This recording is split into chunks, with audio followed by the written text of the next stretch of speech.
আসসালামু আলাইকুম। বিবিসি আন্তর্জাতিক বিশ্ব সংবাদে আপনাকে স্বাগত। শুরুতে সংবাদ শিরোনাম, পরে বিস্তারিত। বাংলাদেশের সর্বশেষ গুরুত্বপূর্ণ আপডেট সংবাদে আপনাকে স্বাগত। শুরুতেই সংবাদ শিরোনাম, পরে বিস্তারিত। প্রথমেই জানাবো জুলাই ঘোষণাপত্রে কি আছে জেনে নিন বিস্তারিত। অন্তর্বর্তীকালীন সরকারের প্রধান উপদেষ্টা অধ্যাপক ডক্টর মোহাম্মদ ইউনূস আজ রাজধানীর মানিক মিয়া অ্যাভিনিউতে আয়োজিত ৩৬ জুলাই উদযাপন শীর্ষক অনুষ্ঠানে জুলাই ঘোষণাপত্র পাঠ করেছেন। এই ঘোষণাপত্রের মাধ্যমে ২০২৪ সালের জুলাই মাসে সংগঠিত গণ অভ্যুত্থানকে রাষ্ট্রীয় সাংবিধানিক স্বীকৃতি দেওয়ার প্রত্যয় ঘোষণা করা হয়েছে। জুলাই ঘোষণাপত্রে আসলে কি রয়েছে বিষয়ে গুরুত্বপূর্ণ সংবাদ জানাবো, সঙ্গেই থাকুন। এরপর জানাবো জুলাই অভ্যুত্থান দিবস, জাতির উদ্দেশ্যে ভাষণ দিচ্ছেন প্রধান উপদেষ্টা। ৫ই আগস্ট জুলাই গণ অভ্যুত্থান দিবস উপলক্ষে জাতির উদ্দেশ্যে ভাষণ দিচ্ছেন অন্তর্বর্তীকালীন সরকারের প্রধান উপদেষ্টা প্রফেসর ডক্টর মোহাম্মদ ইউনূস। রাত ৮টার পর এই ভাষণ শুরু হয়েছে। এদিকে ঘোষণাপত্র পাঠ শেষে নেতাদের সঙ্গে কোলাকুলি করলেন প্রধান উপদেষ্টা। জুলাই গণ অভ্যুত্থান দিবস উপলক্ষে আয়োজিত জুলাই পুনর্জাগরণ অনুষ্ঠানে অংশ নিয়ে অন্তর্বর্তীকালীন সরকারের প্রধান উপদেষ্টা অধ্যাপক ডক্টর মোহাম্মদ ইউনূস পাঠ করেছেন জুলাই ঘোষণাপত্র। আজ জাতীয় সংসদের দক্ষিণ প্লাজায় অনুষ্ঠিত এই আয়োজনে বিকাল ৫টা ২২ তিনি ঘোষণাপত্র পাঠ শুরু করেন। এরপর তিনি মঞ্চে উপস্থিত সকল নেতাকর্মীদের সঙ্গে আলিঙ্গন করেছেন। এদিকে জুলাই ঘোষণাপত্র নিয়ে হতাশ জামাত। রাজধানীর মানিক মিয়া অ্যাভিনিউতে জুলাই অভ্যুত্থান দিবস উপলক্ষে আয়োজিত অনুষ্ঠানে প্রধান উপদেষ্টা অধ্যাপক ডক্টর মোহাম্মদ ইউনূসের পাঠ করা জুলাই ঘোষণাপত্র নিয়ে জামাত ইসলাম হতাশ প্রকাশ করেছে বলে জানিয়েছে দলটির নায়েবে আমির ডাক্তার আব্দুল্লাহ মোহাম্মদ তাহির। এবং সর্বশেষ জানাবো কক্সবাজার নয় বরং ওয়াশিংটন ডিসিতে পিটার হাস।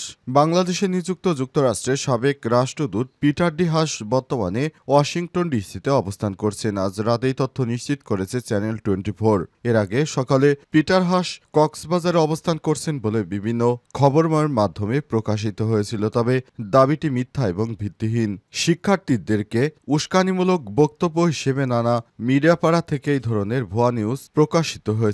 প্রিয় দর্শক, এতক্ষণ শুনছিলেন সংবাদ শিরোনাম, এবারে বিস্তারিত। তবে তার আগে বন্ধুরা অনুরোধ থাকবে এই সংবাদটিতে একটি লাইক দিন। এই চ্যানেলে আপনি নতুন হয়ে থাকলে আমাদের সংবাদটি দেখতে দেখতে চ্যানেলটি সাবস্ক্রাইব করে রাখুন। কমেন্ট করে বন্ধুরা আপনার মূল্যবান মতামত জানিয়ে দিন আপনি বিশ্বের কোন দেশ থেকে বা বাংলাদেশের কোন স্থান থেকে আমাদের সংবাদটি দেখছেন এবং শুনছেন। আর বন্ধুরা, এই সংবাদটি আপনার সোশ্যাল মিডিয়া ফেসবুকে শেয়ার করে বন্ধুদেরও দেখার সুযোগ করে দিন। এবারে বিস্তারিত। জুলাই ঘোষণাপত্রে কি আছে জেনে নিন বিস্তারিত। অন্তর্বর্তীকালীন সরকারের প্রধান উপদেষ্টা অধ্যাপক ডক্টর মোহাম্মদ ইউনূস আজ রাজধানীর মানিক মিয়া অ্যাভিনিউতে আয়োজিত ৩৬ জুলাই উদযাপন শীর্ষক অনুষ্ঠানে জুলাই ঘোষণাপত্র পাঠ করেছেন। এই ঘোষণাপত্রের মাধ্যমে ২০২৪ সালে জুলাই মাসে সংগঠিত গণ অভ্যুত্থানকে রাষ্ট্রীয় সাংবিধানিক স্বীকৃতি দেওয়ার প্রত্যয় ঘোষণা করা হয়েছে। অনুষ্ঠানটি আয়োজন করে সাংস্কৃতিক মন্ত্রণালয়। এতে বিভিন্ন রাজনৈতিক দলের নেতা, ছাত্র জনতা এবং সাধারণ মানুষ অংশগ্রহণ করে। প্রধান উপদেষ্টার প্রেস উইং থেকে জুলাই ঘোষণাপত্রটি সংবাদ মাধ্যমকে দেয়া হয়েছে। পাঠকের জন্য ঘোষণাপত্রের বিস্তারিত তুলে ধরা হলো। জুলাই ঘোষণাপত্র।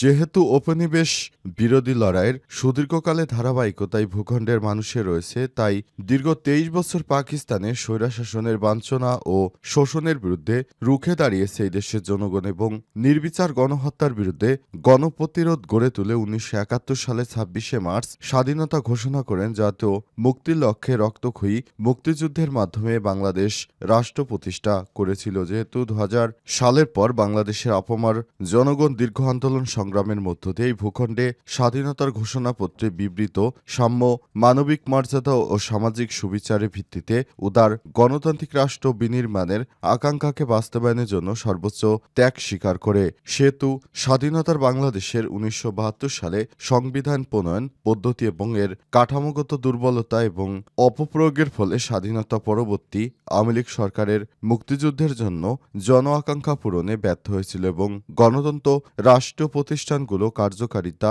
ক্ষুণ্ণ করেছিল।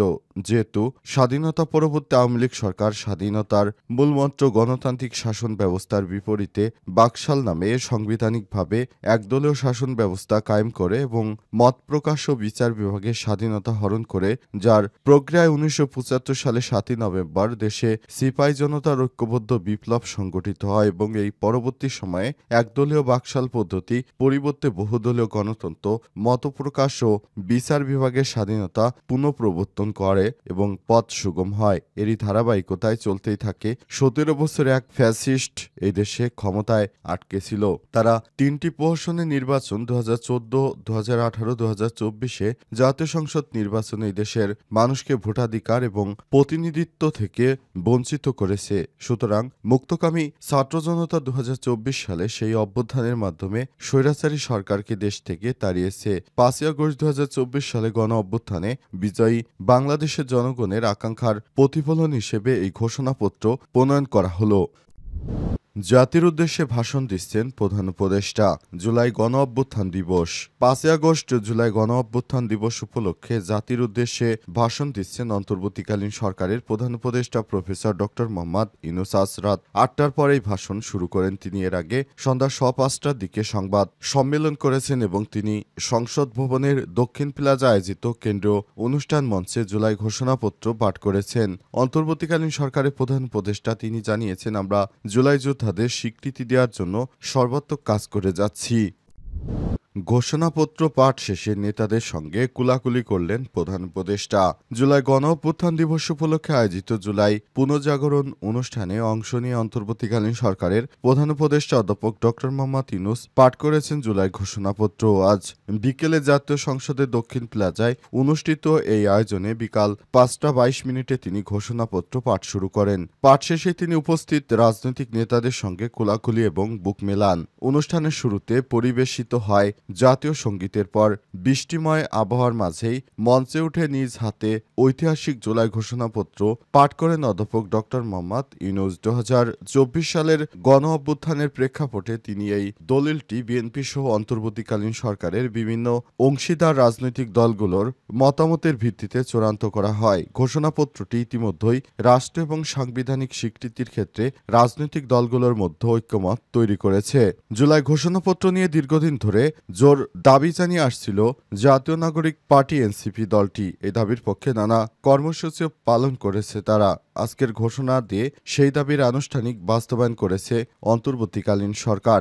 অনুষ্ঠানে অংশ নেওয়া নেতাদের মধ্যে মঞ্চে উপস্থিত ছিলেন বিএনপির মহাসচিব মির্জা ফখরুল ইসলাম আলমগীর, জামাত ইসলামের মিয়া গোলাম পরোয়ার, ইসলামী আন্দোলনের আমির মুফতি রেজাউল করিম, গণ অধিকার পরিষদের সভাপতি নুরুল হক নূর, নাগরিক ঐক্যের মাহমুদুর রহমান মান্না, বাংলাদেশ জামাত ইসলামের মিয়া গোলাম পরোয়ার, এনসিপির আহ্বায়ক নাহিদ ইসলাম ও গণসংহতি আন্দোলনের প্রধান সমন্বয়কারী জুনায়েদ সাকি এছাড়াও মঞ্চে আরও বিভিন্ন রাজনৈতিক নেতৃত্ববৃন্দ উপস্থিত ছিলেন। তারা অন্তর্বর্তীকালীন সরকারের এই ঘোষণাপত্রকে সাধুবাদ জানিয়েছে। পাশাপাশি বিএনপি ৫ সদস্যের প্রতিনিধি দল জুলাই অভ্যুত্থানের অনুষ্ঠানে অংশগ্রহণ করে। প্রথমে বিএনপির পক্ষ থেকে ঘোষণাপত্র না দেওয়ার ক্ষেত্রে তারা অনেক জোরাজুরি করার চেষ্টা করেছিল, কিন্তু বিভিন্ন পারিপার্শ্বিক চাপের কারণে অবশেষে জুলাই যোদ্ধাদের স্বীকৃতি দিতে বাধ্য হয়েছে বিএনপি। তা না হলে এতদিন অনেক আগেই জুলাই ঘোষণাপত্র দেওয়া হয়ে যেত, কিন্তু শুধুমাত্র বিএনপির কারণে এই ঘোষণাপত্র দিতে সরকারের এতদিন অপেক্ষা করতে হয়েছে। সুতরাং বিএনপির এই ধরনের কর্মকাণ্ড কোনো রাজনৈতিক দল সমর্থন করে না বলে জানিয়েছে জামাত ইসলাম। জুলাইয়ের ঘোষণাপত্র নিয়ে হতাশ জামাত। রাজধানীর মানিক মিয়া অ্যাভিনিউতে জুলাই গণ অভ্যুত্থান দিবস উপলক্ষে আয়োজিত অনুষ্ঠানে প্রধান উপদেষ্টা অধ্যাপক ড মোহাম্মদ ইউনূস তিনি পাঠ করেছেন জুলাই ঘোষণাপত্র। এ নিয়ে জামাত ইসলাম হতাশা প্রকাশ করে দলটির নায়েবে আমির ডাক্তার মোহাম্মদ তাহের জানিয়েছেন, সন্ধ্যায় ঘোষণাপত্র পাঠ শেষে দেয়া এক তাৎক্ষণিক প্রতিক্রিয়ায় দাবি জানান তিনি।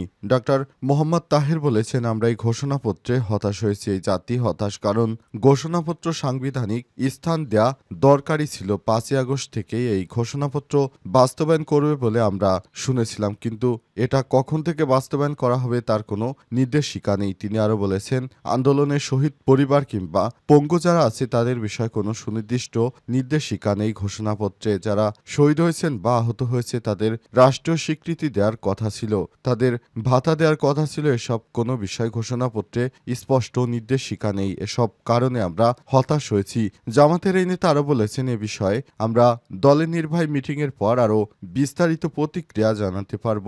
অন্তর্বর্তীকালীন সরকারের পক্ষ থেকে যে ঘোষণাপত্র দেয়া হয়েছে, জামাত বাদে আর কোনো রাজনৈতিক দল এ বিষয়ে কোনো মন্তব্য করেনি। তবে তাৎক্ষণিক প্রতিক্রিয়ায় নাহিদ ইসলাম জানিয়েছেন, সরকারের পক্ষ থেকে যেহেতু এটি দেয়া হয়েছে আপাতত আমরা সন্তুষ্ট, তবে এ বিষয়ে আমরা আলাপ আলোচনা করে আপনাদেরকে বিস্তারিত আগামী 2-1 দিনের মধ্যে বলতে পারব।